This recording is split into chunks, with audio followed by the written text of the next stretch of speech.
Hello, everyone. Thank you so much for being here.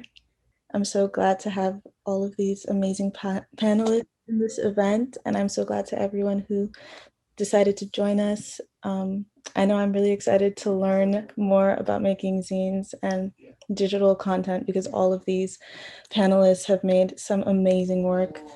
And so I guess we could just start by going around and everyone can introduce themselves briefly. And we can start with noise art. Hi, thanks for hosting again. Super stoked to be here. My name is Devin Gordon. I'm the founder of Noise Art Magazine, and I'm a junior at Pratt. And next, we can talk about oral rinse. Cassie. Hi, I'm Cassie. I make oral rinse. I'm wearing my I Heart Oral Rinse bedazzled shirt just for this because I made it for oral rinse.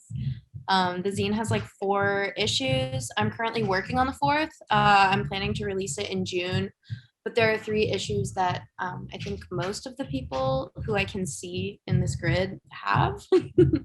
But yeah, I'm a junior at Pratt. Technically, I took this semester off. But yeah, that's a little introduction. And next, Spewzine. So we are SPEW. We make zines about third and fourth wave feminism and a lot of different other stuff. I feel like we kind of collect a lot of things we think are precious and then stick it in the zine, and it's just like a compilation of like everything we think is good in the world and want to show people. And next, Stuck in Notes. Hi everyone, I'm Kelsey. I'm the founder and editor-in-chief of Stuck in Notes Zine. We're dedicated to illuminating the thoughts, hopes, and dreams that you have stuck in your notes. So whether they're your journal, they're your iPhone notes, random scribbles you have. I'm an obsessive note taker and I have a million journals, even one right next to me. And I just felt like there's probably a lot of us out there that keep a lot of them private. So I kind of wanted to create a zine to bring them to life and share them. And really excited to be on this panel. And next, Color Club. Hi, I'm Will. I'm a junior at NYU, and Color Club is a collective of queer artists and creators like across the whole city, and we do lots of projects in the art space and activism space, but our zine is one of our like main fundraising aspects of our work. And now, all my friends zine. Hi, I'm Ava. I'm not the founder of AMF. That's Abby Waisler, and I think a lot of you probably know her, digitally at least. But I'm a managing editor and the social media manager of All My Friends. And right now, I'm not really sure how I would define AMF. We're kind of going in a lot of different directions. But yeah, we're like a web and print collective. And we're trying to figure out what we want to do. Oh, I just got really big on the screen. We're just kind of trying to figure out where we are going right now. And next, Team Meg. Hey y'all, I'm Sage. Hi everyone, I'm Zari. I am the founder and creative director at Team, and we are a digital zine and creative studio for young artists of color. Our audience, of course, is all young artists, but our community and our collection is comprised of works by young artists of color. So yeah, you can follow us on Instagram at the Teen Mag, which is where we are housed. And Zari will talk a little bit more about our digital presence later as the media production director. But yeah, that's who we are at the Teen Mag on Instagram. And if you know any young artists of color who are interested in submitting their work or getting to work with a digital zine, send them our way. Art and Type Mag. So basically, Natalia and I were both art students at NYU and in the same major, and we've had a lot of the same classes. And so we started this together, and yeah, we feature a bunch of work from people that we've stumbled upon through our submissions, and it's just been really great. Natalia, if you have anything to add. We're a community of artists, female artists, Susan say, and we're working in our second issue right now, and we accept all type of submissions for art and writing. And yeah, we look forward to having more submissions in issue 3. Thank you. There's like 56 people in here. This is so cool. We're also recording this. So if you're not comfortable with your camera on, no worries. And this will be up on YouTube after this. But yeah, thank you everyone for coming.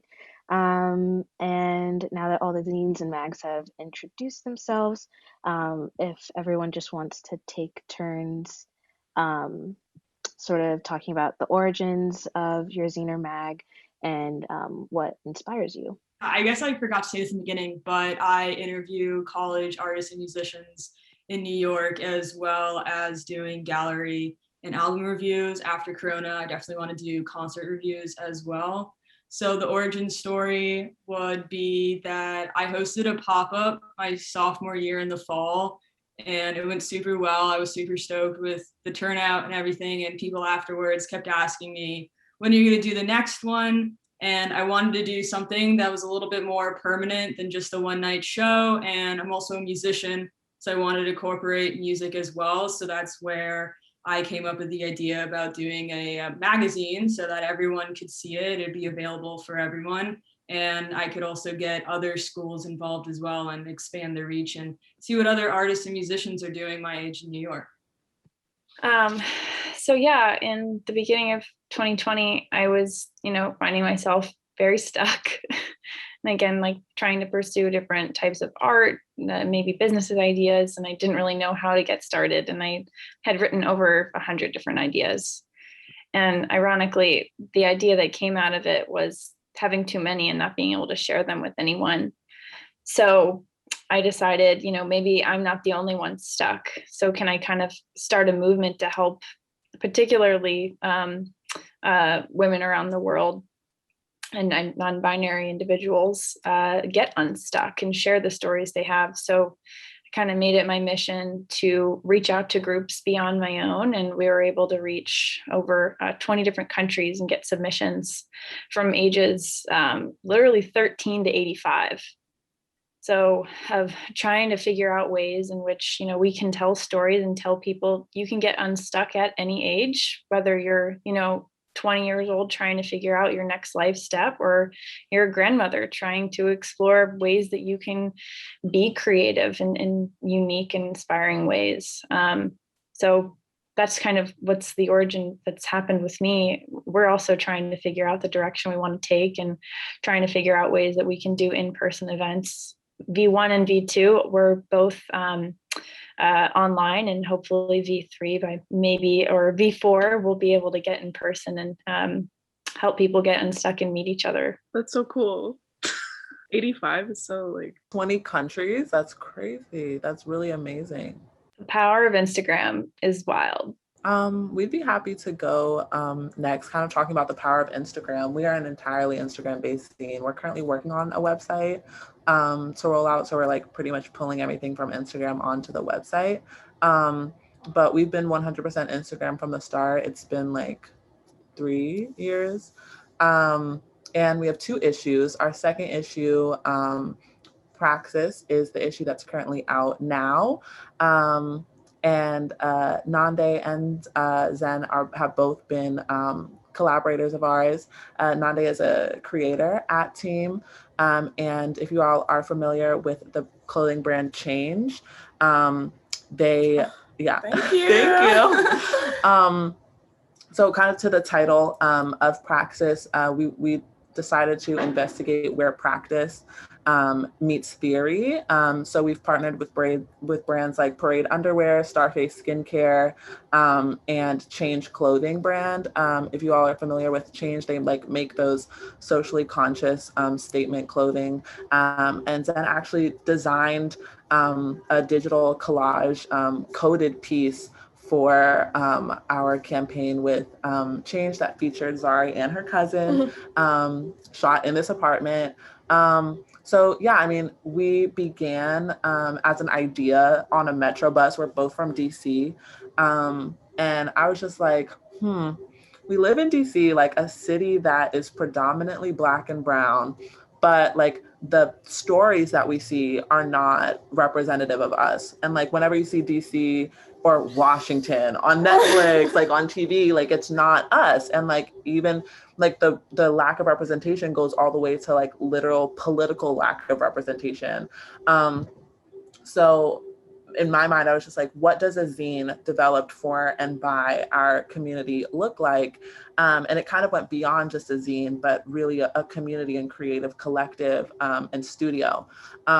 So that's what we do. We've been doing it since 2018, when we had our first casting call in like a high school. We were still in high school, and the like room was full. We had to do a second one because so many kids just wanted a chance to be seen and like a chance to see other people. So that's what we've been doing from the beginning. And the reason why we're on Instagram is because of accessibility. We've always wanted to be print. We've always wanted to do something physical.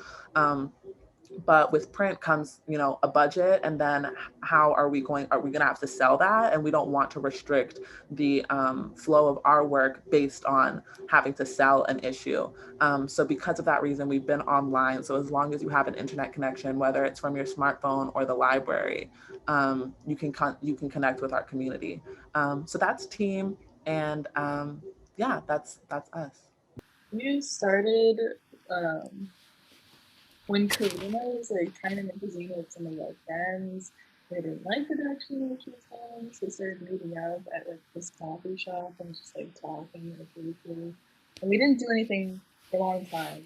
And then we made like our first issue in like a month, and it's like 40 pages. And it's just like a bunch of poetry and like stuff from like Karina's journals from when she was like 11, 12, 13, like I don't know. It's really, there's not like one origin story, I think, because I've always been very into like Riot Girl and the idea of like bringing that type of zine back, like the threshold, black and white, very cheap pasty, and a girl like at a show kind of thing. But obviously, you know, not 90s that girl.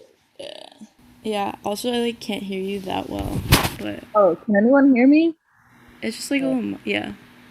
Yeah, I just remember being in high school and like meeting Avery through friends, and then we just kind of like we both like journaled a lot and like liked like keeping a journal, and like we still do. And like I feel like a lot of SPEW is very much just like stuff from our journals or stuff from other people's journals, like things that people deem like kind of like, I want everyone to see this, like this is like, you know. And yeah, I think that's, yeah, I don't know, you said everything too. I think there's like I really like what Team Mag had to say. It's so much. Like the praxis as a title, it's so good. Like, I don't know. I remember being like, I hate saying being a teen because like I'm only 20 and like far from teenagers, but like, and being very, very into feminism, but having like no one to talk to it about because like you're a teen in high school, it's like not very cool or wasn't cool. And then being very into Riot Girl and being like, how do I like, I want someone to talk to. Like, I want someone to talk to. When we started making SPEW, we made all these friends from it because we started doing zine trades and just like going to a little like zine press here and there, being like, hey, look at us, maybe if you want to. There's a very clear and like tangible like political awakening from like issue 1 to 3. I think like issue 1 is like no articles at all, and then issue 2 we talk a lot about like youth and like first jobs and like, oh, people are like really mean, here's we talk about it really. Yeah, I think it's like, I think each issue like something really like not dramatic, like something like happens in our life, and then we're like, okay, we need to like funnel all of this like emotional like turmoil into this, and that's why like we make the whole thing in like a month, or like it's like really sporadic, I feel like, because we haven't made anything really in like a year. Um, Bad. yeah, but like it just comes, I feel like sometimes when we like realize we have like an accumulation of like things and like we need to put it out. Yeah. I don't know. Color Club got started around the beginning of quarantine last year because I had come to college really kind of expecting to find a queer community, and that was something that I never found per se. Obviously, I met new queer people and was, exposed to all sorts of cool stuff, but there was no solid kind of interconnected community to like rely on and speak to about like shared problems and that sort of thing. So I figured I would just get my queer friends together and they would get theirs, and we would like slowly build up a nice little family. And that's what's happened. And we've got like 50 plus members now, and we have all sorts of really widespread different talents, from like visual arts to performance and coding and writing. So we do all sorts of projects to try to take advantage of those different skill sets. And to fund those projects, we needed to make money. So we started putting all of our work together in a zine to sort of have this piece of all of us. And John, do you want to talk a little bit more about like the zine specifically? Yeah, sure. Hey everyone, my name is Jonathan. I didn't get to introduce myself before, but yeah, so Color Club, I feel like for a big a big chunk of our time has to do with the zine. Our first zine came out in January, and all of its proceeds went to For the Girls in New York City. I feel like the zines are a really cool opportunity at the same time to showcase queer talent in New York and around the country and around the world, as well as donate to organizations and charities that represent queer communities that aren't so often showcased and definitely need a bit more help in fundraising and just highlighting what they do. And so we're working on a second zine. Like Will said, we have a bunch of other projects that we do. We're in the middle of creating a website. We're planning on doing a clothing. We just did a clothing drive. We're planning on doing a book drive soon. And our zines have had pop-ups in Washington Square Park. We went to Tompkins Square Park.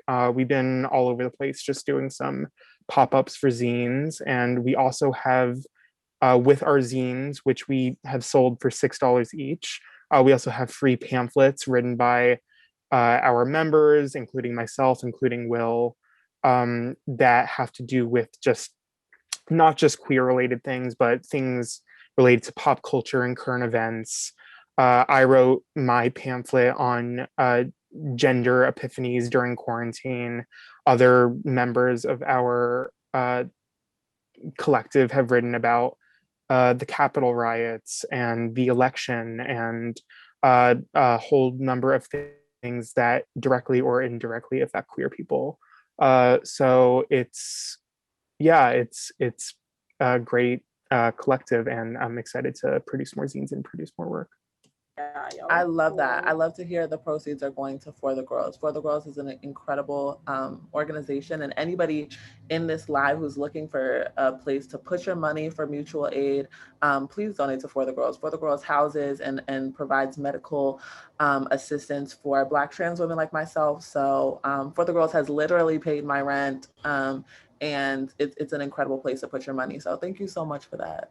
And I will also say, for anybody who maybe anywhere in the country, we are always accepting new members as well. So you can hit us up on Instagram. All it takes is you got to be queer. We love our straight allies, but this is a space for queer people to work together and be together. So yeah, hit us up.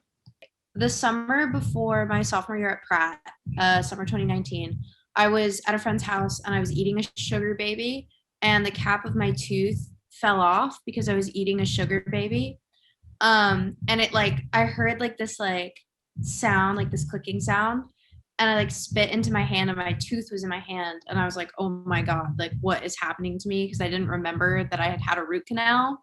It's a little, thank you Nande, it's a little candy, a caramel. It's really chewy. That's what a sugar baby is, for context. And it I spit into my mouth, I spit into my hand, I've got this tooth, I was like, oh my God, what happened to me? And I realized that like it was just the cap of my tooth. And then I went to the dentist and he put it back on, but it hurt all the time because it just like wasn't fitting right.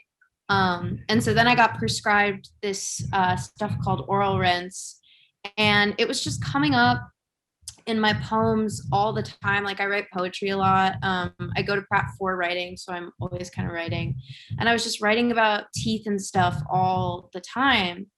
And I had just I'd met Avery serendipitously in 2018 at my friend Nina's old apartment in Manhattan. And then I watched SPEW sort of come to fruition. And I was like, that's so cool. Like, what if I did that? And then I, was thinking about teeth all the time. And I was like, I could put all this teeth stuff in one place.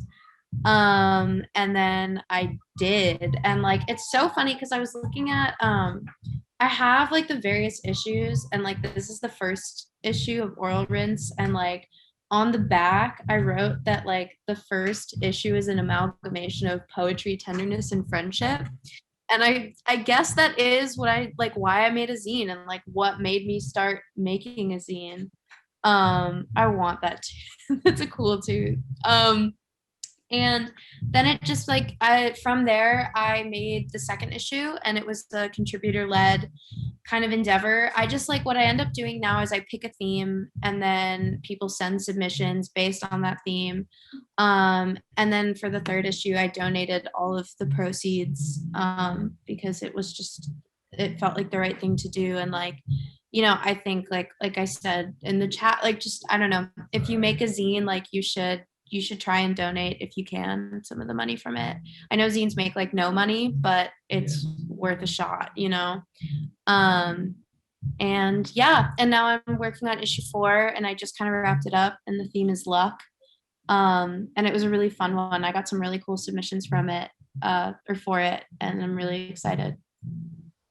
So like I said earlier, I'm not the founder of All My Friends, and I actually didn't join until April of last year. So it's like coming up on my 1-year anniversary with AMF. Yeah, it's really exciting. But I actually was included in the very first issue of All My Friends, which, oh yeah, Lena's in here too. Everyone can say hi to Lena in the chat. She's like the executive editor at All My Friends and head of video content. She's awesome. But anyways, the first issue of All My Friends was really small. I wish I had it with me, but I actually just put it in a time capsule for my high school. I'm still a senior in high school, but we're doing a time capsule. So I put the first issue of AMF in. But it was a really small issue, and it was like submission based, but I think it was mostly Abby's friends, because at the time AMF only had like 100 or 200 followers. But since then, we've grown a lot, and we've just continued to be a super artistic community. And like last year during quarantine, we brought on like a full team of creatives. So we have writers and photographers and like other graphic artists and stuff like that. So it's been really cool to grow with AMF like during this time. But like I said earlier, we're just trying to figure out kind of what direction we want to go in now. But we're also working on our 7th issue right now, which is submission based, and the theme is home away from home. And so I definitely encourage all of you to go to our Instagram and look at kind of the guidelines that we've set up for that and submit if you're interested. I'm really nervous. I'm kind of forgetting what I'm saying. So I don't really know if there's anything else that I should include. But if anyone, oh yeah, sorry, issue 6, not issue 7. Thank you, Lena. But yeah. So Susan and I took a freshman class together. We're both art students, and she texted me about wanting to start a magazine, and I had told her about like I also like that idea. So then since spring semester last year, we've been coming up with like names, and like we debated over the name for like 2 months. That took us a long time, but then we discovered we work very well together. I had an idea of naming it Archetype, and then Susan said Art and Type sounds cool. And because we were in like an art and writing magazine, that kind of worked for us.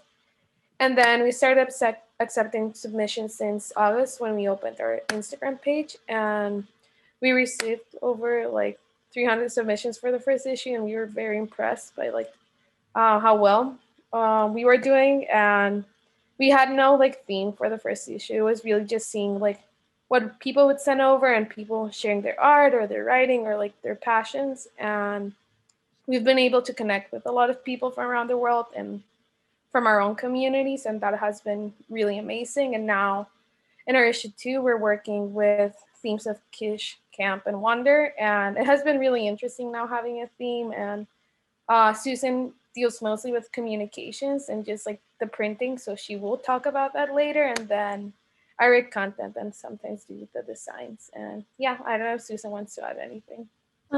Yeah, it was basically just like very random and spontaneous, but then it ended up being like very like planned at the same time. But I think it was like a good combination of how it started. So for Kickback, I don't know if I consider Kickback like a zine or a magazine, but I think since I like make zines for Kickback and for myself, I feel like it's a really cool medium to just sort of do like whatever.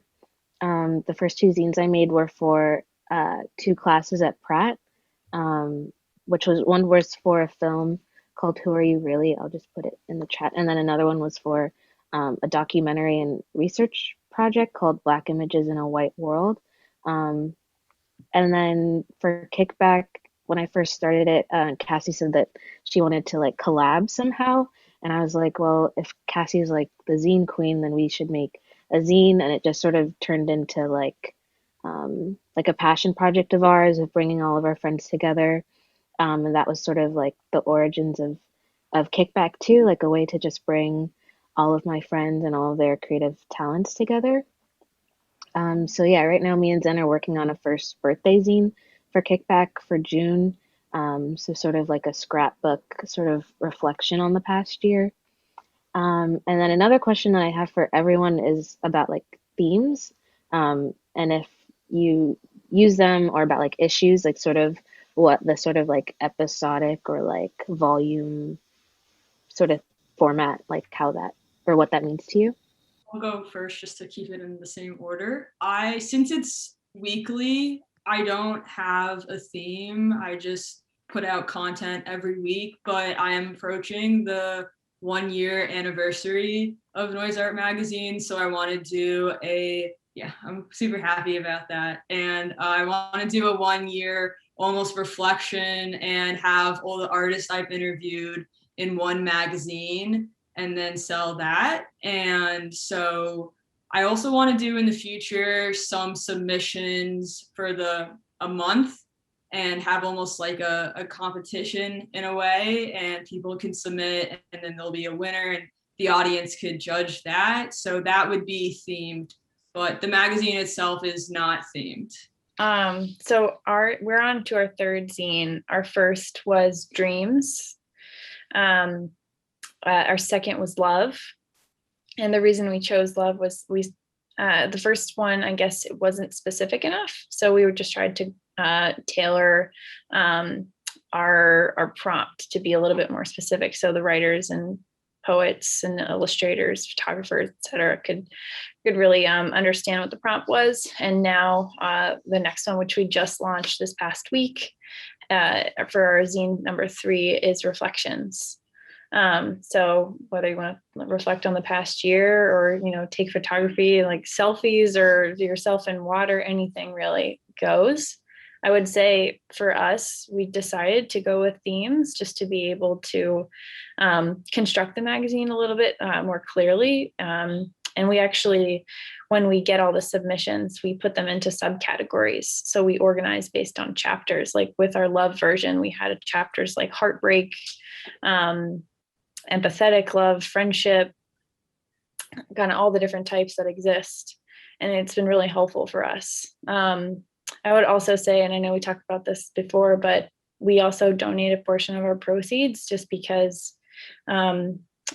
since we're not paying the artist for our work as mostly a nonprofit magazine, it didn't really feel right keeping all of the proceeds that we get. And I will say, though, it's really hard from a margin perspective on magazines, especially if you're printing, but to be able to pick an organization that aligns with your theme, that's kind of what we've chosen to do.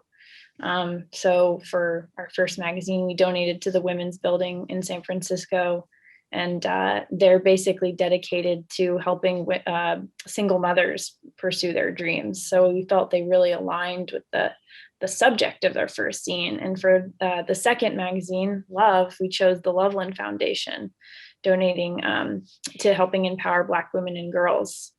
So just a random thought for people exploring different topics and how to donate to different organizations. And if you guys want to submit, I'll put it in the chat room. I think I can speak a little bit to how we use themes at Team. In a similar way, we have 2 issues out right now.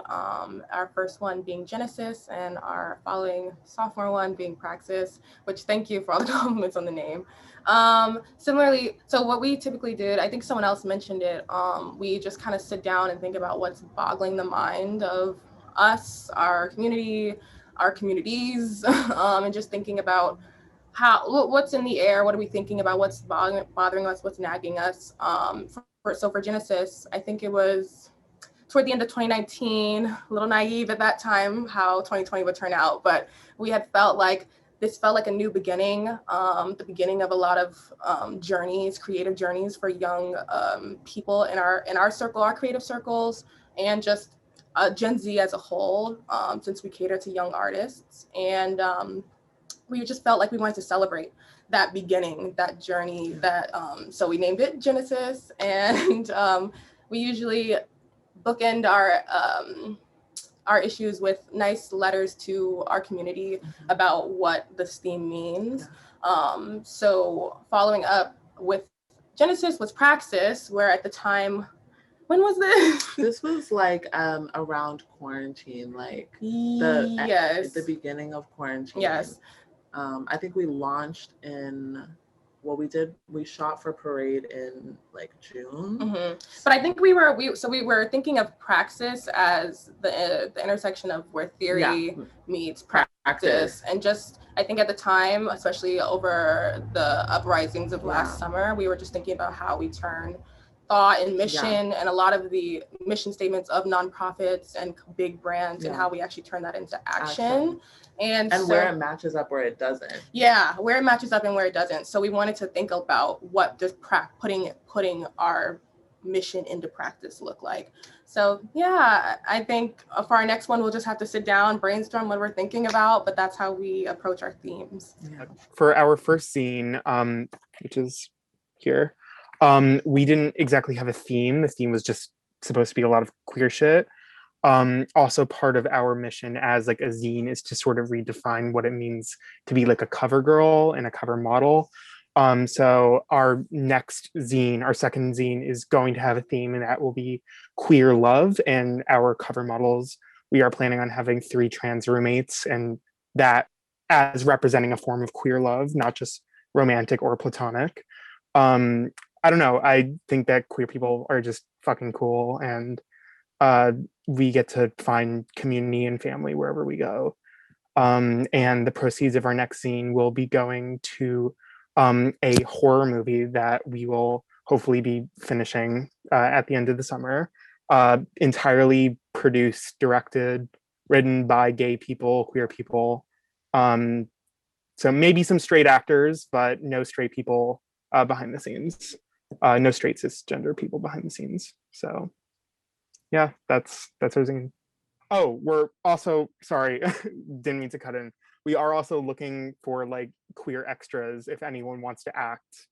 You can follow us on Instagram and Twitter as well. We do have a Twitter at Color Club NYC. So that's it. And sorry, just one more thing. Extras, costume designers, lighting designers, like anything. We have loads of people in music and all sorts of things, but we're always looking for more collaborators.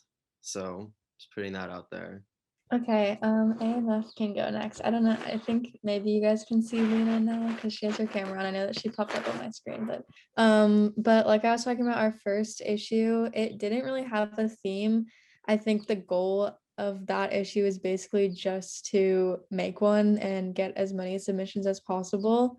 But then after that, AMF kind of introduced web themes when we had our very first like super I don't know, like like what kind of word I would use, like not advanced website. Like it was just really kind of thrown together. We started doing web themes as a way to start getting web submissions. And then for our print issues, we continued to do themes. So I think issue 2 was Friends Forever. And that's kind of like when we started to really take off. Ella Fields was on the cover of that one. Did I mess something up? No. Oh, Generation Dreamer. Oh my gosh, I'm really nervous and I'm like messing all of the numbers and names up. And then issue 3 was Planet, which was I think my favorite one. And then issue 4 was Generation Dreamer, and that was Coco and Claire on the cover. And so that was super cool because they're so awesome. And then thank you, Lena. And then okay, Lena, why don't you talk? Because I cannot do this right now. I'm just too Great. clammy. Hi everybody. Sorry to cut in kind of like 10 minutes late. I was running a little bit late, but yeah, like Ava was saying, after issue 4, which was Friends Forever, issue 5 was our collaborative issue with Rare Beauty, which was our most recent issue, and then currently we're working on issue 6, which is what Ava was previously talking about, submissions being open. But I feel like most of our themes, just like everyone else, I feel like in this creative field, stems a lot from just what we're internalizing and what we're feeling. Like for example, issue 6 being away from home was simply just because many of us are going to college and people are moving and going to school. And so yeah, I feel like that is something that we keep in mind a lot when we try to come up with themes. I feel like we don't have themes really, but I feel like we have like these like motifs that like come over and over again, like in our writing, or just like the things like we collect. Like we like orange stuff, like oranges. And fruit, motif of sharing fruit. Yeah. And then I was looking through like each one like just now, and I just realized like each one is a different part of like the year. So like the first one was in spring, and then the second one is in the summertime, and their third one is in the fall. So I don't like there I feel like there isn't any cohesive theme, but after we make each one it feels like everything is, I don't know, like I don't know how to explain it. I feel like everything seems like so like meant to be put together almost. I don't know. For issue 3, I think it's our strongest issue. They also keep getting bigger. Like we keep This doing one more stuff. 85 pages. It doesn't look like it, but it's very hard to stick together. We don't like hearing you guys talking about taking submissions is so crazy to me because I feel like that's so hard to like pick and choose like yes, I want this person to be in my zine. I don't know. Like we just like we pick or no, we ask like our best friends and like, hey, have you written anything? You want to be in a zine? And then they say yes or no, and then that's how we do it. But like, I don't know. Like we formatting wise, I totally ripped off Toby Vale's like formatting thing from her zine Jigsaw in like 90 something. Like the name, like when we did it and like who we are, and then like the people in it, and then like that's it. And I like, pardon me flipping, but I made like a little like how to make a zine like page, like spread, not in the middle but kind of in the middle, because we make it on Google Docs, which I think is like central to like who we are, like very cheap, like cheap to make it, cheap to sell it. Like each issue is like $5, but I really really love Google Docs like so much. Like I'm glancing at a Google Doc right now on the side. Yeah, I was wondering if people could chime in really quick and like say what they use. Like, do you use InDesign or anything? Like, maybe turn your mics off and be like, I use this. Abby Illustrator. Yeah, Abby uses a mix of Photoshop, I think Illustrator and InDesign, but we format it at the end in InDesign.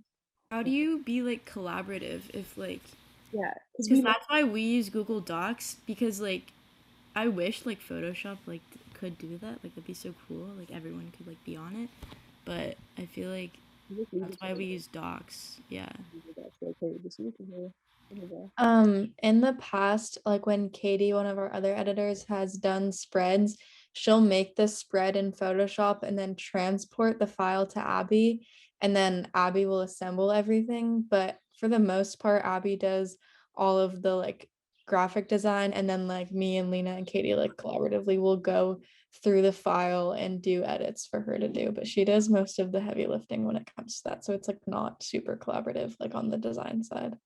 I just found a theme that I didn't realize that we had, Karina, like jobs. Like we interviewed our friend Asnat, who is a dancer in Chicago.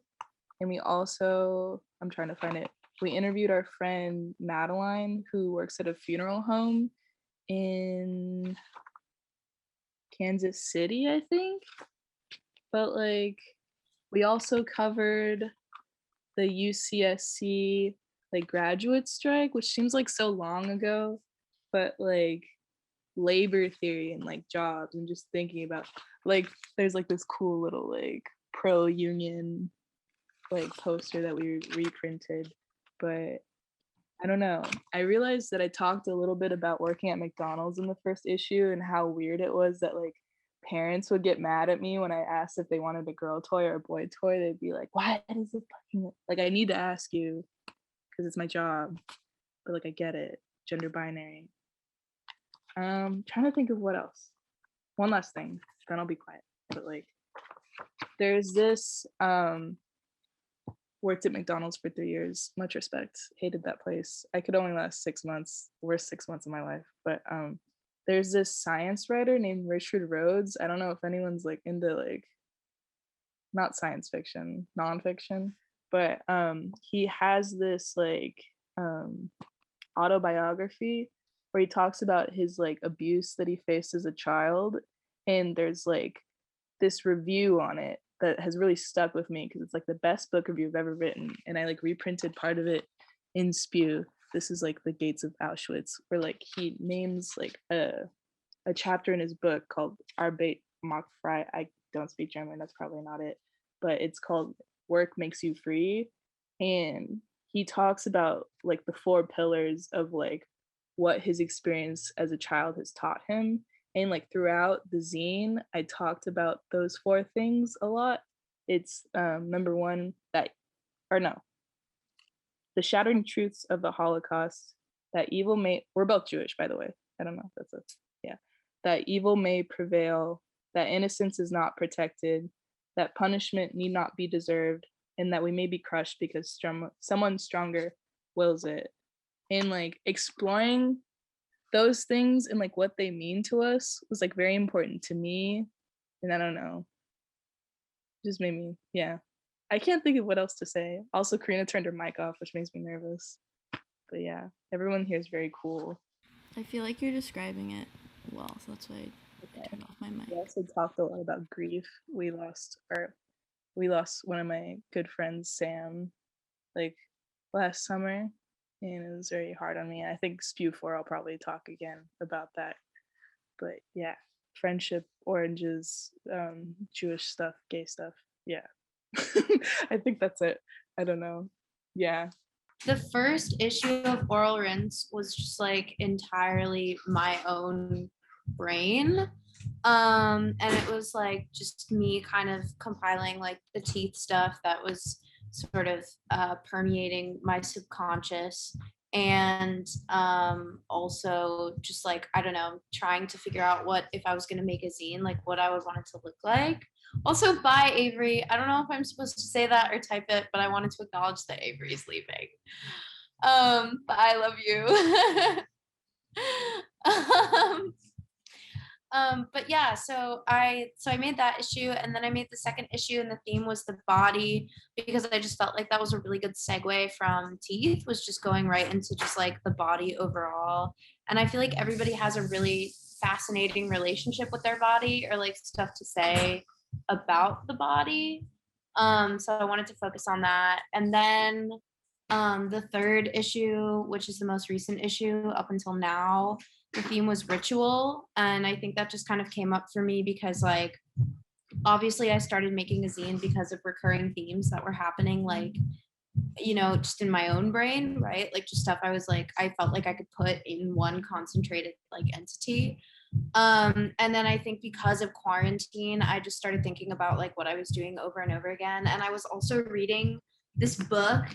Sorry, I have to readjust. But I was also reading this book called The Human Argument by Agnes Denis. I don't know if I'm saying her name right, but she's this really cool artist who focuses a lot on like the environment, and she planted a wheat field in Manhattan in the 80s. Like the work is called Wheat Field, and like it was about how like just how much the environment is like, you know, getting really fucked even then. And it like, and the people like fell in love with it, and then they like harvested the grain, and then like the wheat field went away. And so like all of that just had me really fascinated in this idea of like cycles and repetition. So I wanted to make something focusing on that, and I got to interview 2 astrologers for it, and that was really cool because I was just trying to figure out like why like I was gonna like what I wanted to do in terms of like just interviews and like who I wanted to interview based on certain themes. And then the 4th and final theme is luck. Or not final, but just like the latest theme is luck, because I wanted to make something about just feeling lucky and like what luck meant to people, because I feel like a lot of the response to like right now has been around luck as well. And it's been a really interesting theme to see pan out, because people really either like super got it, like they were like luck, like I know what to do, or they just had no clue. They just had no clue what to do. So that's kind of my little spiel about themes. I do themes because I wanted to do like collaborations with other people. I think I just like didn't want the zine to be like a solitary experience. And so like as a result, I was just like, hey, like you should make something for this. And you know, I feel like community is just really important to me, and I just wanted to find a way to kind of do that really clicked and that felt really cohesive. And so I just started kind of pulling up themes, and I even have the theme for issue 5 like picked out, and I have a really cool project in the works for that theme that's going to relate to issue 4. So stay tuned for issue 4 coming out. I want to say something super random, because everyone was talking about how they made their zine. I personally use InDesign, but I just want to say, like, if you're trying to start your own zine and any of these platforms seem daunting, they were insanely daunting to me too. So like feel free to reach out to me, or I'm sure any of the other panelists, about like how the ins and outs actually work. When I was first getting started, I had literally no clue. I just opened up submissions and was like, I'm gonna figure it out as it goes. And if anyone tries to tell you they know what they're doing when they're starting anything, they're lying. No one knows what they're doing. And I didn't either. I spent a lot of time on YouTube just watching videos about how to use InDesign, which originally when I was first using it was insanely frustrating. So again, leverage your friends and other zine sters and people that have used those products to help you. And don't get overwhelmed, because again, like we all get overwhelmed building new things. That's what's so awesome, I think, about creating artwork, is because you're creating something out of nothing. So happy to talk to anyone anytime. If you want to DM me at Stuck in Notes, happy to talk about it. Also, really quickly to your point, InDesign was so hard to like use when I first tried to start it, and I'm in a magazine class at school right now, and I still don't fucking understand InDesign. But at the time of starting, and until recently, when I got access to the Adobe Suite for free through college, like there was no way I had money to pay for the Adobe Suite, and like there was just no way that I could learn it, and there was no reason to buy it because I didn't know how to use it. So we still now like doing brand partnerships with like large brands. We edit entirely on mobile. So like like everything that you see on our page is 100% free to produce. I just learned how to master the Adobe Suite on iOS. That's free. So like not everything, I think like a lot of the times we buy into the idea, and of course, like, you know, if you're a graphic designer, like you have to use like, you know, industry standards, but like we buy into this idea that we have to pay these large corporations like in order to have like in order to do this work. And like there are so many people that look at our aesthetic, and our aesthetic is very established. We have an original font, we have like concrete messaging and a concrete aesthetic. And I think a lot of people think, wow, damn, like how the fuck did she do that, you know? Like, and it's because I learned how to edit everything on my phone because I didn't have the means to do otherwise. And like, I just think like, you know, don't always think that you have to learn how to use InDesigner or something like that. I think like the fact that SPEW is doing it on Google Docs is so fucking cool. So cool. So yeah. InDesign, like Adobe Capture, Adobe Illustrate, all on iOS, like that's my best friend. So check them out. You know, get crafty. And I would totally echo what everyone's saying about using products like Canva too. And Canva changed my life, and I use the freemium model. Like there's no need to pay for it. So again, like get crafty, even if it's you drawing it out by hand and scanning it in, like that can also look incredible. That's how most zines started, where people would, you know, cut out pictures of magazines and draw all over them, and they became insanely beautiful. That's how the zine came to be. So we can like do the next wave of that in many different mediums. Definitely don't need to spend a lot of money on it. Along Yeah, that, I was just, oh, oh, go sorry. ahead. Oh, I was just gonna say along that note, like I know like all of us with like zines and magazines are talking about like scanning and printing and like maybe like stapling or taping together. Just as Kelsey just said, zines started with torn up paper, staples, like tearing everything in half, glue sticks, glitter, like the craziest like fabrics stapled in on loose leaf paper. Like the idea of like a beautiful zine doesn't exist. Like a zine is a zine. Like make it however the hell you want to make it. Also, I want to go off of that too, because I feel like people think that zines, like, because all of the people here, I think, also have like a big community outreach, or at least are working towards like a community outreach. You know, having a zine, like, literally, it doesn't have to be a mass produced thing. Like, yeah, I go to the, you know, copy machine and I make 100 copies of Oral Rinse, or I make 75, or I make 50 or whatever. But also, like, I've made, like, I literally am working on like a little zine just to make for myself, like, right now, and like that's a zine. Like, I think that people associate that word a lot more now with this idea of like mass production and like having like a bunch that people can access, when really, like, if you just go and like take a bunch of pieces of paper and like staple them together and glue some stuff into it, that's a zine. And like, it doesn't need to be, you know, in everybody's hands to be a zine. Yeah, I was just gonna say that the birthday zine that I'm trying to make for Kickback, I am also probably gonna do it with like cutting and pasting and using construction paper, just because I feel like there's so much going on in my life physically that I do not want to look at a computer screen and like meticulously design in that way. So yeah, it's definitely like a very flexible like medium. Um, but yeah, in terms of themes, I feel like for Almanac, I don't remember how me and Cassie came up with that, but it was just like a, if you want to tell the story, feel free to. But So I'll tell the story to the best of my ability, and then you can correct me or chime in if you feel obligated. But basically, like, Nande and I FaceTimed, and I remember being so excited because I was like, oh my God, like, Nande's killing it with Kickback. Like, I'm about to talk to this bitch on the phone, like, oh my God. And then you were like, we should make a zine. And I think we just started talking about how collaboration like mattered to us, and that that was at the center of like our art practices personally. Because Nande, for those of you who don't know, like, outside of Kickback, just like works in film a lot.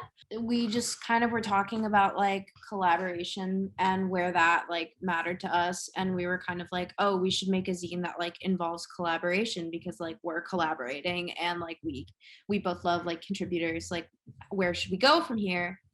And then we just kind of came up with this idea of Almanac, and we just wanted to talk to artists that we felt we were really proud of, or people who we were like, you know, they really killed it in COVID. And it didn't even have to be like our close friends. It was just like people who we thought were really like making lemonade out of lemons, you know? And then we like did outreach and conducted interviews, and then we categorized them by like fashion, clothes. We had Excel sheets, we had Google Docs, we had Google files, I don't know.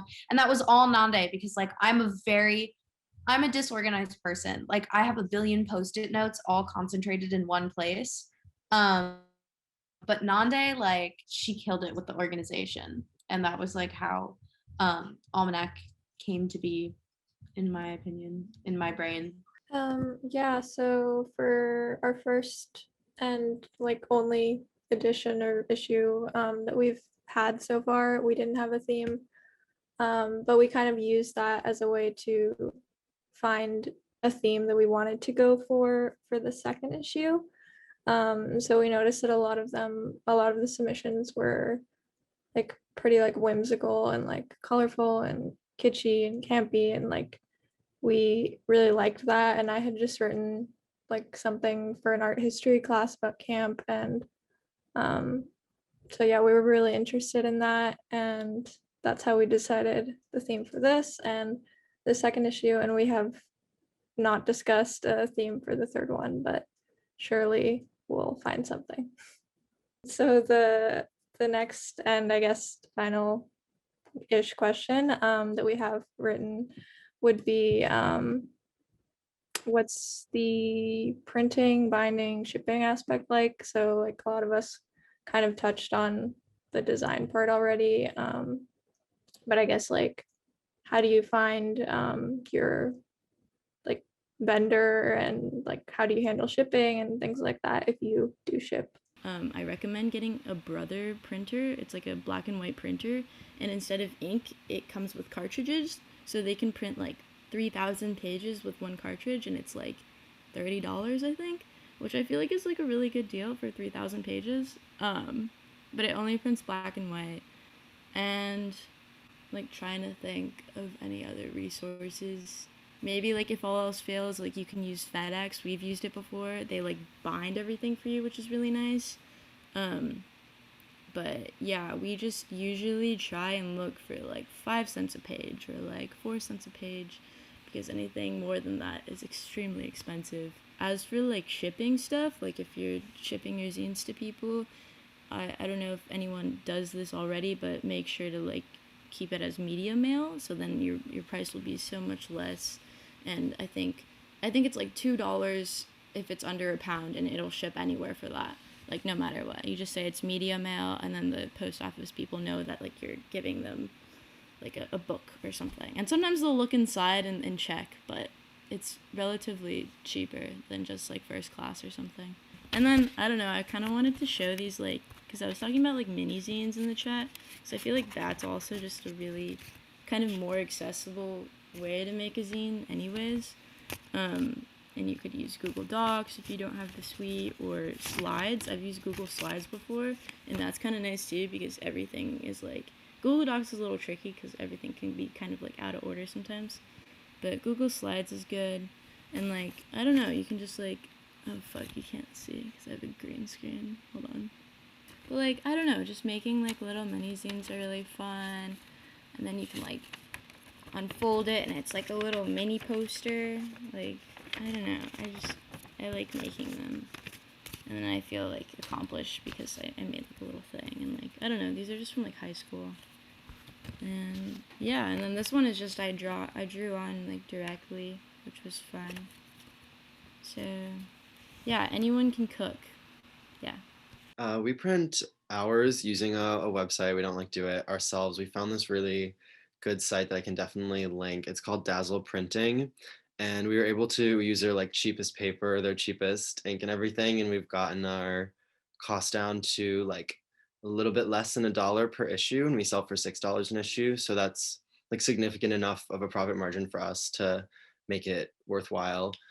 And yeah, we split our profits between different organizations. The last one was Alta for the Girls. This time we're splitting half to, I think, the Okra Project, and then the other half is going towards trying to fund the movie we were talking about. But really, printing is a super easy way to go. We do that for the pamphlets that we like give out for free, but in terms of printing actual like color copies and stuff, you can print them through like companies and stuff really cheaply. They try to trick you and tell you that there's all of these really nice like papers you can use and stuff. That doesn't matter. Like really, if it's going to show your images, if it's going to represent your writing and stuff, you don't need 20-pound stock and all these fancy things. You can use the cheapest paper they have and make a good profit for yourself and have like still a nicely printed, like well trimmed and everything product to represent yourself with.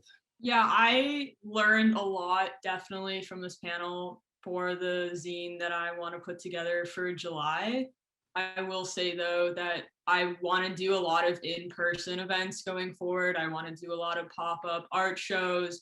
I have live streams that I've been doing during quarantine. I have the second one coming up April 25th, Lockdown Palooza, the sequel. So I want to do concerts as well in the future. And I think doing a collab of art shows with musicians there would be super great. So if anyone's in the audience and they're New York based and they want to submit, I'm always open to interviewing new people. I can talk like really briefly about our like physical issues. These are very expensive to produce compared to like $1, you said, Will. I wish. But they're like it came out like kind of unexpectedly long. Like it's like 96 pages, so it's like a different kind of printing thing. So like I don't think either of us would really be able to like make these by hand with the number of pages. So we use a printing company that I just kind of found on a whim that had good reviews. And I saw people doing like flip through reviews on YouTube, and I was like, okay, I can judge this by these videos. And then I asked them to send me a sample of the papers. And then we didn't like, there's an option to like pay for like a proof, I guess, and that's like $70. So I was like, no, just send me the papers for free. And that's how we were able to get all of that sorted. But yeah, this is it. We have all the names of the contributors on the back. The printer is called Mixum Printing, and we'll have that linked in the document that we'll send in the chat, and like we'll email everyone who signed up as well with like specific things about printing. I can talk a little bit about AMF now. Like I've said for all of my questions, because Abby is like the editor-in-chief, she handles most of the printing and shipping. So she packages everything from her house and does like all of like the notes and stickers and stuff that we include when we send. But we did get to use like a different printer when we worked with Rare, and I actually have our issue next to us, and it was a big guy. We've been like leaning towards more traditional magazine. I'm not sure how we make our stickers, but I can find that out for you, and I can include that. I can post something on our Instagram, or I can DM you or something. But anyways, yeah, so we've been going kind of back to like a bigger magazine, like booklet style. And it's always really cool because we're able to have like really cool covers and just have like full page spreads that are really big, and it's like really awesome for us to be able to include more on those bigger pages. Because if I don't know if any of you have Generation Dreamer, but it's really little and it's like a little square, so the type and like the images are super small. So yeah, this has been really cool, but it definitely gets more expensive as you do like the different sizing and as you continue to add pages. And when we were doing submissions for like issue 3 and 4, it was really hard to figure out like what we wanted to include or like what we were able to afford to include, because obviously we get so much amazing art and so much amazing writing that it can be really hard to narrow it down when you are on a budget, but there's always a way to make it work. And we did a digital issue for our last issue with the collaboration with Rare, and that is definitely a good way to be able to include more. So if you like want to highlight certain things in print, maybe like interviews, that's a really good way to work on a budget. And then you can obviously include whatever you want, like you go up to 1,000 pages on digital. So yeah. Yeah, I was gonna say for the comments about stickers, if you want to print them at home, I know online labels, you can get a sample of 3 sheets of paper that are 8.5 by 11. So then you can just print it out at home and then cut them out yourselves if you want to do it more DIY instead of going through a company. Yeah, we would do that a lot, and in attempts to like make it semi waterproof, we spray like matte medium on it, which is like stuff I put on like my paintings when like I want it to be like glossy. So that's always fun too. We use Sticker Mule. These are our stickers. They come like a sticker sheet pretty much. So like when you get a sticker sheet, you get every single sticker. And I think we got like, we have a lot of sheets. Like we haven't even gone through them, and I think that it cost like $70 at Sticker Mule for the amount of stickers that we had, and like they come cut out and stuff, which was just like important for us. So and they're pretty high quality. They're really well. really high quality. They don't peel, and they're like almost waterproof. I have them on my water bottle as yeah, well. they don't peel at all. They're really nice. We use the same thing. Sorry, whoever asked about the stickers, I think we also use Sticker Mule. Oh, I just want to say that like y'all might not be aware of this, but the CEO of Sticker Mule donated to Trump. So I don't want to have y'all be done dirty by him. So I use Sticker Ninja, and I printed like once with Sticker Mule. And the quality is like the same or better with Sticker Ninja. So definitely make the switch if you'd like to. I will also say for like an even more low budget alternative, we make our stickers with someone was mentioning in the chat, the Michaels sticker paper. There's this like little box you can get for like $20, and then each roll of sticker paper is also like $15, and you get like 200 feet of sticker paper. So we just print them, put them through the machine, cut them out ourselves. We laminate them with like lamination paper. Yeah. And it's really cheap. We sell the stickers for like $1, and they cost like pennies to make each. So that's also a really good alternative that doesn't support Donald Trump.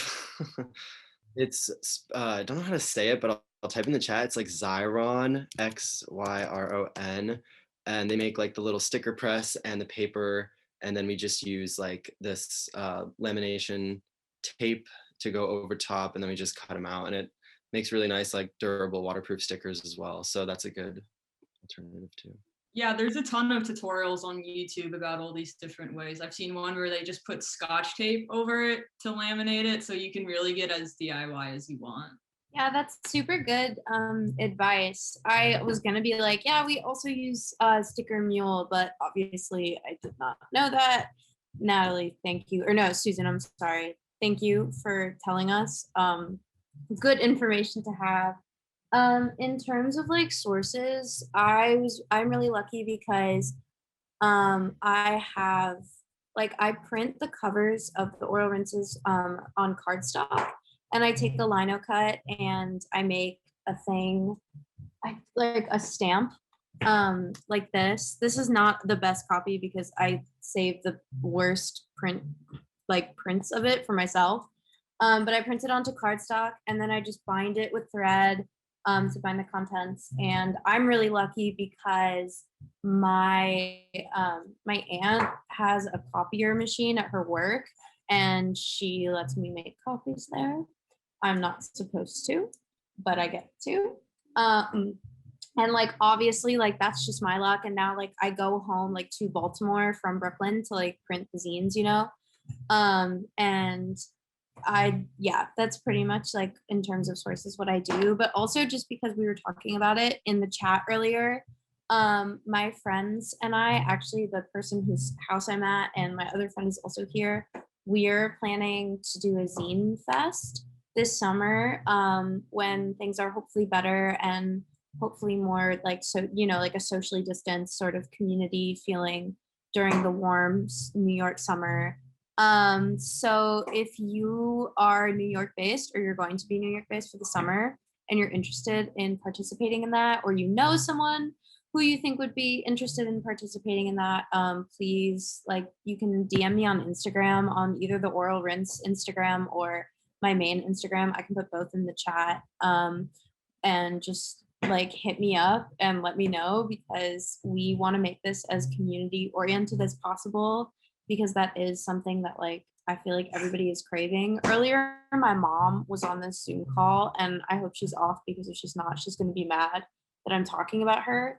But she messaged me like directly and was like, looks like you zinesters like really are looking for some community. But I think that that's true. So like, if you do know anyone that you think would be in New York for the summer, let us know.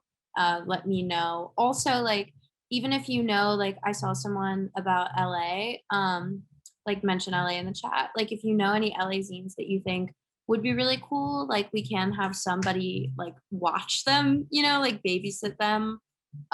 It literally just depends on, like, you know, obviously, like, who you know and how many people are gonna participate. But like, yeah, any like zine people you really like, please just send them our way, especially if they're New York based, for that this summer.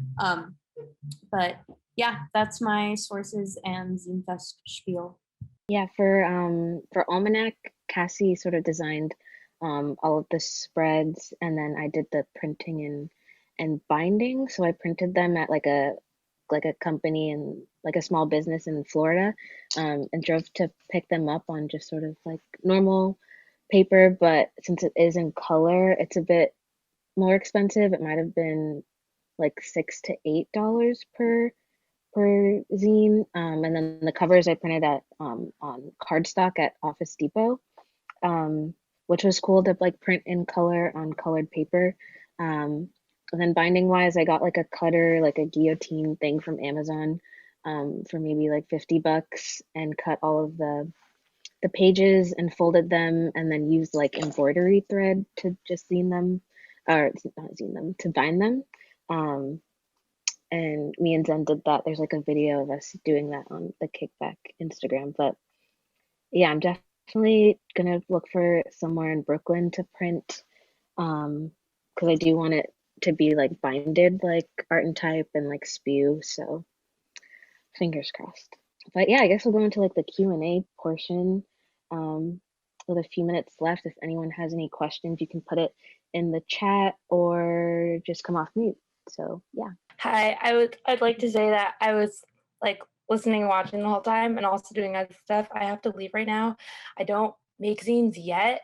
I was just like finding inspiration, and SPEW brought me here, honestly. Shout outs to SPEW. But it was super inspiring listening to everybody talk about everything. And like, I think like my biggest thing personally, like why I haven't done it, like I talked to Avery about this, and they were just like, you know, like just do it. And I was like, I know, but like I don't have anyone to do it with. Like I'm just like doing this by myself, and like that's the hardest part. And like clearly like the biggest thing here that we've all talked about so far is that like the sense of community and stuff. So like honestly, like I haven't been able to do this alone. Like I've needed to have like that sense of community, and haven't been able to do it alone. But like, I don't know, just listening to everyone was really inspiring, and I was like super thankful. Like I do have to go right now. That's why I wanted to like hop on and like say my thanks. But yeah, shouts outs to all of you guys, and shout out to Susan. I think you're the one who did started this. But yeah, I really I wrote down my notes. Like I was like writing down like everything that y'all were saying about like printing and just like even themes. Like I wrote a whole page that just says themes and gifts, because like I really resonate with that. And like thank you for bringing me here. And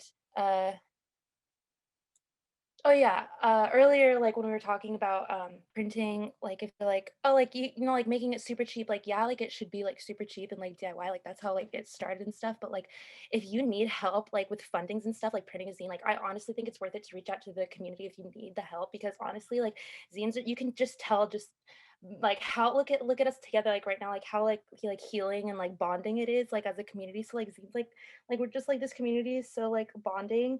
And like so like if you can't afford it, like will help you. I don't know. So I think it's truly worth it and stuff. So like I think that's all I have to say. I do have to go. My ride is here to pick me up. It was nice to meet all of you Thank you guys. so much. Thank you. Bye. That was so sweet. That made me so happy.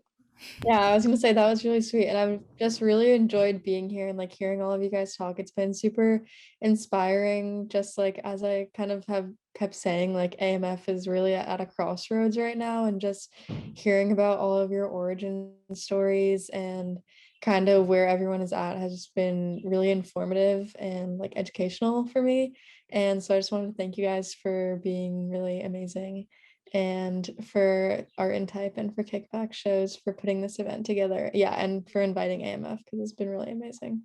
I had a question about how do y'all make your websites? That's a good question. I use Adobe Portfolio because I have it with the Adobe Suite. So I have my personal website on there, and then I just made like an additional one. But I don't know what's going to happen to it when I graduate, so that's a problem for future me. But yeah. Yeah, I use Wix right now, but I don't know if I would recommend it. The formatting is kind of wonky, but I am looking into switching to Squarespace. And Wix also does cost, I think, with my student discount, like $200 for the year. So that is a little bit of a investment on my end, but I'm looking to switch possibly to Squarespace. I feel like having an Instagram is like really easy too, kind of. Like I remember like we were hesitant to make an Instagram because we were like, oh, like this is for like our friends and stuff, like random people, like that's scary. But I think it's like it's so cool because then like you can follow like other zine Instagrams and stuff, and usually they'll post about zines, and like we post about like every zine we buy. We kind of flip through because like we love showing off like other people's work. And like I feel like that's like it's easy to build community through social media. Everyone knows that though. I don't know. Yeah. But Instagram is amazing. Love it. Also, just for like websites, like personal or zine related, I don't have a personal website. My Instagram is like when people ask for my website, I put my Instagram. And like, I think a lot of us, like, we think that we need a website, and like if you want a website, go get a website. Like I really want a website, but I just haven't done it. And like Instagram can be a portfolio if that's what you want it to be. Like my Instagram is a portfolio of work, and then like my tagged photos are my like its own. And I just think like Instagram is like moving in that direction where it's like a resume, like, and it's all of like your contacts or your recommendations like are tagged and like clickable and everything like that. So like Instagram is free. To your point, Karina, it's like free and like just really a really great tool. And like not having a website is something that we all deal with. So yeah, but somebody said Universe, and that's a really good one too. Yeah, we are dabbling in creating our website with Universe. But like Nande said, I personally use Adobe Portfolio, which I think is great. Just don't know when I'll lose access when NYU revokes. But yeah. On that note as well, I don't have my own personal website, but thankfully Color Club has some great coders working like behind the scenes to try and create a kind of website. But I have used Redbubble to like sell like my own like personal art for a while, but I know that Redbubble takes a pretty big portion of like money from its artists. So a recommendation that I have, like if like you're watching this and like you want to like sell your art if you don't already, I'm probably gonna switch over to this. Just like use Etsy and stuff, and like what Will was saying with going to like Michael's and your own sticker machine and your own, as cheaply as possible, produce your own art and products. If you can do that and then create an Etsy site to sell that, you will be doing yourself like a much like bigger service, because like Redbubble is really great. Like it's really accessible. A lot of people use it. You can do posters, books, stickers, clothing, even I believe on Redbubble. But if you're able to screen print on clothing, if you're able to print your own stickers, you know, like obviously that would be more ideal. if you're able to, so Etsy is also a great space just to support independent artists as well. Yeah, and if any, again, if any NYC based people have suggestions for like places to print, screen print specifically, just because I could use the Pratt Studios, but it's just a slippery slope with like taking time off and COVID. Like I've just had a hard time getting in. So if anybody knows like any good cheap places to go in New York, also would appreciate that. In terms of silkscreen, you're talking about like silkscreen printing. I have honestly found that the cheapest way to go about it is in the most like scrappy way you can. Get together like one screen and a bucket of emulsion and what you need just in your apartment and do it there. Like the materials will pay for themselves after not that long. And like with COVID, I've also had like no access to a print studio, and printing like literally on my roof has been the only way I've been able to do it. So that's my recommendation, but it's easier said than done. Not impossible though. Yeah, that made me think like I made a screen out of like fishnet and it like worked, which was cool. It's like pretty inexpensive because pre-made screens are usually really expensive. And then you could just leave it outside in the sun and it'll work. You'd probably have to do it a couple times to get the hang of it, but yeah, that's what I did. Last semester, I took a printmaking class, and I have been home this whole school year, so I don't have access to anything. So I did all of my assignments using a piece of plexiglass, some paint, some old brushes, some like copy paper, like printer paper, and an X-Acto knife. So I guess just like I guess that would be like a really time intensive way to make a whole zine, but you could make like maybe like covers or like stickers or something with that. I have a question. So I run an art nonprofit and we do pop-up art exhibits, but we're really interested in starting a zine. Our theme is radical self-love. And we're not really looking to print until later this year, like possibly around December. But I'm just wondering, like, how do you guys get outreach in terms of getting submissions in, or what's like best practices for getting the word out to, get people to start submitting and start getting collaborative with larger demographics and different groups of people? Reach out to Instagrams and ask if they'll repost your thing. That's how we met one of the other panelists that was here. And so whenever we have like, or whenever either one of us has like a submissions thing, we always repost and like tag them and like on our stories and yeah. Yeah, Instagram. I've met everyone except for people at Pratt here through Instagram. So I feel like, I don't know, that's where I've made all my friends too. So I feel like I have a lot of people who will like repost things without me having to ask, but it's definitely like the only or the main way that I communicate with everyone. So yeah, I think like sort of having like a strategy of posting definitely helps so that you're sort of like, especially with the algorithm, like having like a sort of like consistent posting sort of schedule so that people will see it. Yeah, and also we have to run, but we just wanted to give a quick answer before we go. We are kind of separate because like of course, like we accept submissions, but we don't really. All of our work and our partnerships are solicited. So we found Nade through Instagram. She followed us when we were a baby zine. Like 2018. Yeah. Then we started working together through Instagram over quarantine. And then Zen, who we solicited because I just saw Zen's work through like something that probably Nande reposted. And then I looked on their profile and I just saw like this super cool piece of art. And I was like, this is fucking dope. So like, let me just DM this person. And then they created, which I will leave the link to, if you just go to our page, it's like the second most recent collaboration. but they created this incredible like work of art. Like, so every photo, like, it's amazing. That's all I have to say. But all of our stuff is solicited, and I think that like when it's incredible that some people like Art and Type, right, like put out their submission, they got 300 submissions, right? But like that's not going to be the case for everyone. Sometimes you're going to put out a call for submissions and nobody's going to answer.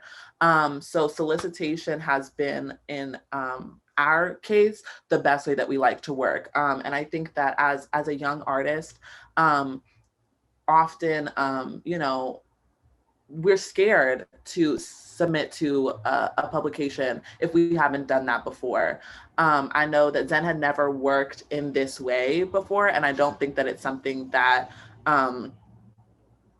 many young artists would like take in their mind, just like, you know, DM, because they think that they have to have some sort of like pre-existing like work, like, you know, work or credential or something. So what we do is we just identify an artist, we identify an opinion, we identify an experience that we really think is valuable, and we take the first step to reach out to them with an idea for a pitch, and we work it with them. So I think that, you know, don't forget about solicitation, and that often it will increase the relationship, but also like the artist's confidence in order to like go forward if they're asked by you to step forward as an artist and to submit. So yeah, we solicit most of our art, and it is also a selective process because we are only for young artists of color. So yeah, that's how we work. Thank you so much for having us. Thank you for inviting us. Thank you for inviting us. Thank you for being here. All amazing. And please connect with us on Instagram. My personal is very easy. It's thrift with 2 H's, like the thrift store. And sorry, this is at Zijosita. So yeah, we're linked in the Team Mag bio. If you follow on Team Mag, don't be sad that you don't get a follow back. We only follow the leadership, but follow us on our personals. Bye guys. Well, thanks everyone for coming, and for the panelists for speaking about their really amazing projects. Be sure to follow them and support them, buy their zines, show up to their events, all that stuff. And yeah, any other last words? If you're queer, DM us and get involved with us. That's all it takes. No matter what you're into, we have a space for you in our projects. Thank you again to everyone. Thank you so much for hosting this. Yeah, thanks for hosting. All right, well, everyone have a good night. Have a good night, Bye. everyone. Thank you.